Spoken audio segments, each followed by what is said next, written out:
Here's a creepy story, yet gruesome, that will get you asking all of that for a fly? Now, old man Clint would succumb to cabin fever quite literally. Now, old man Clint built his own rustic cabin in Mount Sniffles.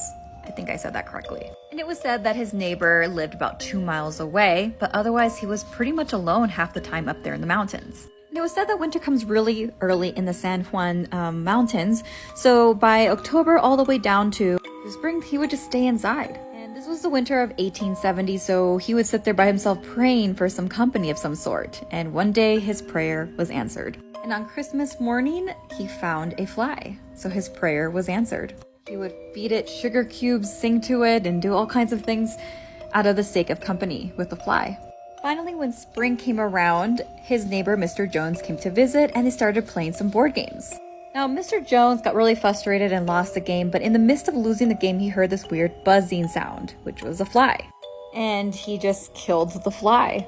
And without thinking, old man Clint just blew Mr. Jones' head off. And old man Clint took some time to grieve the loss of his beloved pet and fly, known as Fred. I don't think I mentioned that earlier, but yeah, the fly's name was Fred. And then after that, old man Clint borrowed his deceased friend's snowshoes, went to town, and confessed what he had done. And here's what it says. Old Clint was found guilty of justifiable homicide and released with just a slap on the wrist.